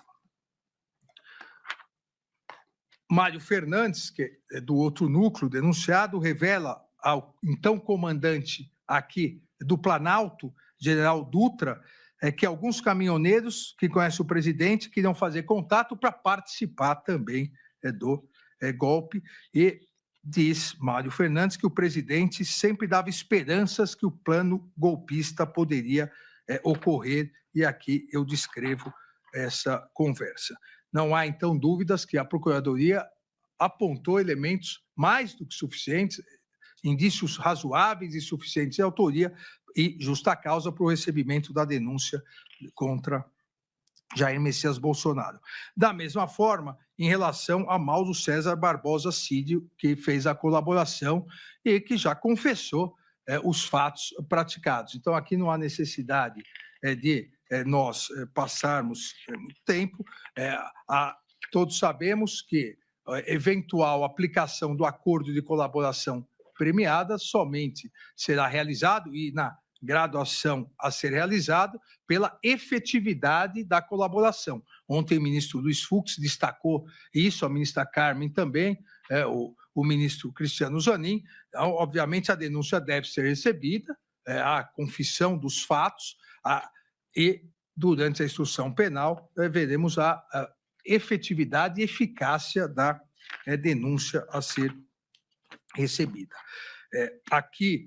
Aqui a sua defesa pede absorção de um dano em relação a outro, e eu afasto isso porque não é o momento desse momento de cognição para essa análise, como há inúmeros julgados do Supremo Tribunal Federal. A defesa, ela se defende dos fatos, e quem, no final dessa instrução processual, vai analisar os fatos correspondem a quais delitos, será o Poder Judiciário. Paulo Sérgio, o penúltimo denunciado, Paulo Sérgio Nogueira de Oliveira,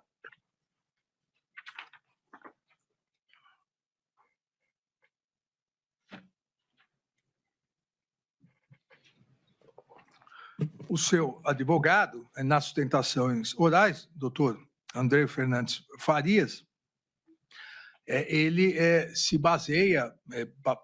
baseou bastante e colocou aqui da tribuna que a ausência de justa causa é corroborada, inclusive pela colaboração premiada de Mauro Cid, porque diz que havia um grupo a favor do golpe e que o general Paulo Sérgio ele era contra o golpe. O próprio doutor André Fernandes Farias diz que ele se reuniu com o comandante do Exército e com o comandante da Força Aérea, mas porque ele era contra essa minuta do golpe, a demonstrar realmente que o que se discutia era o golpe. Em que pese essas alegações, a denúncia também deve ser recebida em relação ao denunciado Paulo Sérgio Nogueira de Oliveira, porque há aqui elementos suficientes e razoáveis de autoria. A Procuradoria demonstra que o acusado foi presencialmente ao Palácio do Planalto naquela reunião do dia 7/12 de 2012, quando foi apresentada a primeira vez a minuta do decreto golpista, também pro general Freire Gomes, comandante do Exército, e pro almirante Garnier, lá o registro de entrada, que já foi mostrado, entrada e saída de todos. A denúncia também mostra que, e esse é fato aqui, na própria sustentação oral se colocou, que ele teve contato com a minuta, que ele conversou sobre a minuta. A questão da sua intenção será discutida durante a instrução processual penal.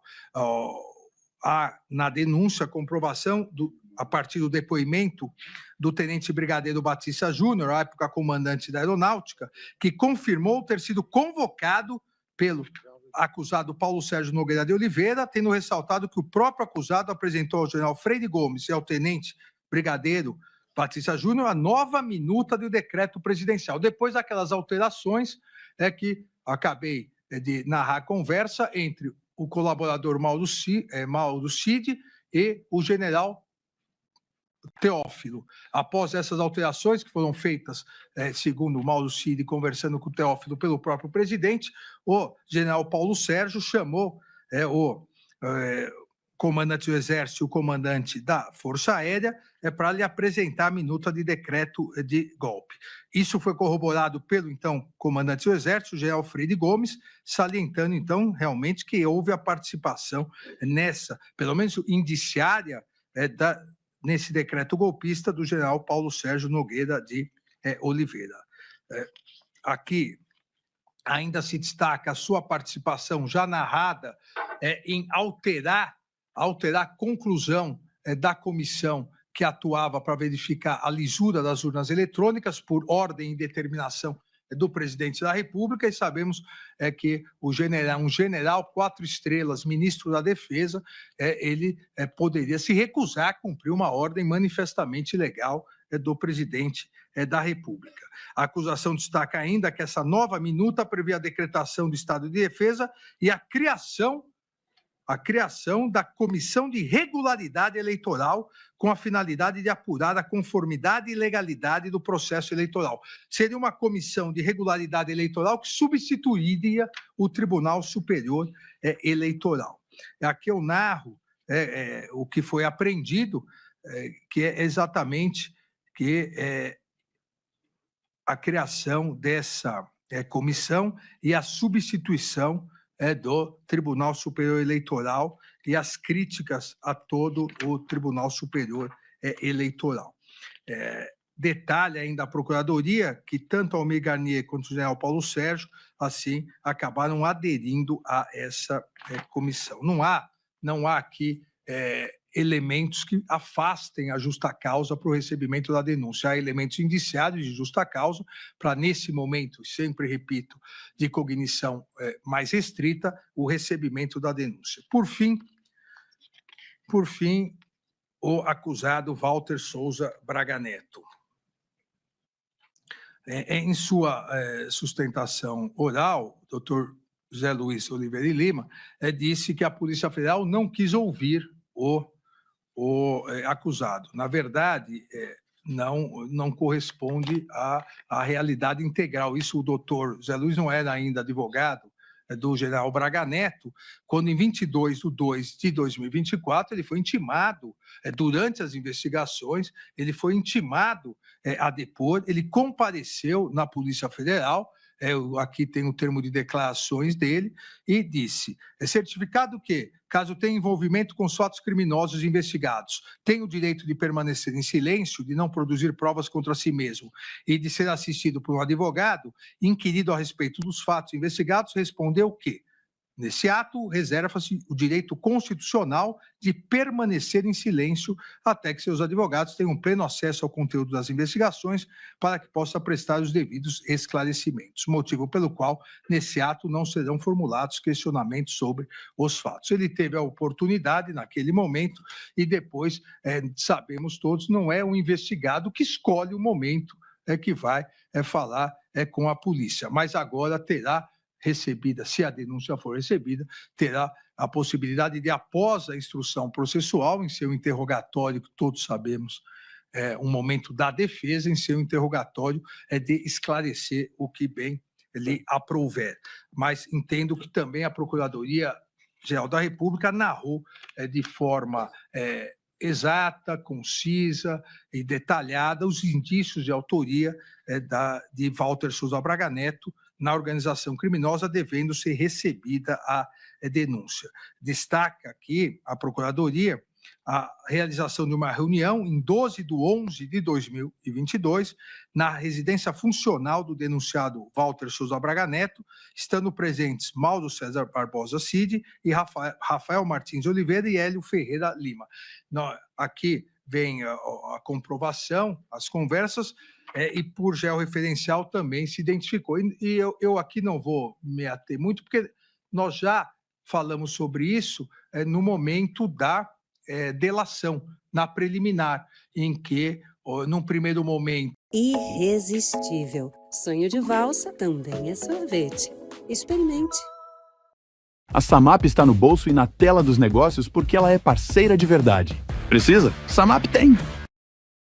Realizada em audiência, ele narra o que ocorreu, ele narra que realmente foram lá para, segundo ele, para planejar a operação Punhal Verde e Amarelo. Há comprovação de conversa, houve conversas, houve a reunião, o georreferenciamento comprova, então é indício suficiente para que se abra a investigação. Todos se recordam também, às vésperas do Natal, uma entrevista, na verdade, uma entrevista, não, ministra Carmen, é uma live que uma pessoa, um admirador fez, onde o general Braga Neto vai até o acampamento e acampamento, ilegal acampamento, pedindo intervenção militar aqui no Palácio, à frente ao comando do Planalto, e algumas pessoas que lá estavam vão indagar se iria acontecer alguma coisa, e ele diz, calma, que ainda nós estamos resolvendo, vamos resolver. Então, há indícios da participação do general Walter Souza Braga Neto. Ainda aponta aqui, isso foi apreendido de forma autônoma também, nenhuma relação com a delação pela Procuradoria, foi apreendido que uma pessoa manda um currículo para Walter Souza Braga Neto e ele diz, e isso diz quase terminando o ano, dia 27 de dezembro de 2022. Cordeiro, que era um militar, se continuarmos, poder enviar para a Secretaria-Geral. Fora isso, vai ser, e aí novamente uma palavra em latim, que eu não vou repetir aqui. Isso dia 27/12 de 2022. Vamos continuar, se continuarmos como? Se a diplomação já havia sido feita, em 4 dias haveria a posse. Também a denúncia descreve a incitação de Braga Neto, que faz Walter Souza Braga Neto, aos movimentos populares. Em determinada ocasião, exatamente próximo ao final do ano, em 30 de novembro de 2022, Mário Fernandes, general Mário Fernandes, que é denunciado em outro núcleo, enviou áudios para o denunciado Walter Souza Braga Neto, falando sobre a necessidade de encaminhar um vídeo para reforçar o discurso golpista. Força, general, se o senhor fez o vídeo já, o senhor pode mandar para mim. Nós temos redes sociais aqui para explodir, ampliar essa divulgação, ok? Força.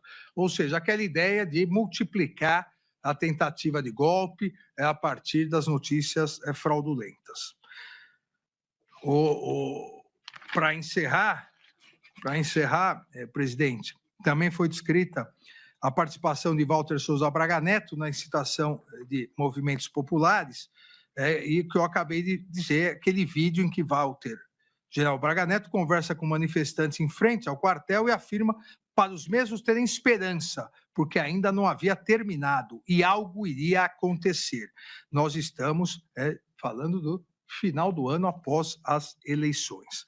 Walter Souza Braga Neto, já li isso, também dá orientação para que senta o pau no Batista Júnior, povo sofrendo, traidor da pátria, inferniza a vida e a família, como já li. Não há, então, aqui nada que afaste a justa causa para o recebimento da ação penal, para o início da ação penal, a denúncia deve ser recebida também em relação ao acusado Walter Souza Braga Neto. As provas produzidas, todas essas já ditas de maneira autônoma e independente pela Polícia Federal, já seriam suficientes para demonstrar a justa causa para a abertura da ação penal. Mas, além disso, há vários depoimentos do colaborador, não vou ler para não cansar vossas excelências, vários depoimentos corroborando isso, e esses depoimentos corroborando todas essas provas autônomas, esses depoimentos também foram corroborados, e é o que eu coloco no quadro, cada depoimento foi corroborado por provas produzidas pela Polícia Federal. Os elementos de corroboração de cada afirmação estão nessa tabela. Então, fala de reunião, a reunião realizada, onde apresentou a minuta do golpe de Estado, tem os depoimentos tem o georreferenciamento, tem o certificado de entrada no Palácio do Planalto. Então, além das provas independentes e autônomas, além dos depoimentos do colaborador, há comprovação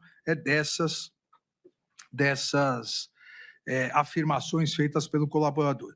Então, nesse momento de cognição presentes os elementos necessários do artigo 41 do Código de Processo Penal e a justa causa para a instauração da ação penal, eu voto no sentido do recebimento da denúncia oferecida pela Procuradoria-Geral da República em face de Alexandre Rodrigues Ramagem, Almir Garnier Santos, Anderson Gustavo Torres, Augusto Heleno Ribeiro Pereira, Jair Messias Bolsonaro, Mauro César Barbosa Cid, Paulo Sérgio Nogueira de Oliveira, Walter Souza Braga Neto, nos termos da denúncia da Procuradoria-Geral. Ainda que saliento só, presidente, que considerando que o réu, Alexandre Rodrigues Ramagem, exerce hoje o cargo de deputado federal e parte dos crimes a ele imputado ocorreram após a sua diplomação, então, nos termos do artigo 53, parágrafo 3º da Constituição Federal, uma vez recebida a denúncia, deve ser oficiada à Câmara dos Deputados em relação somente a esses crimes ocorridos após a diplomação. Obrigado e peço realmente desculpas aos colegas pelo voto longo, mas que tentei resumir. Obrigado.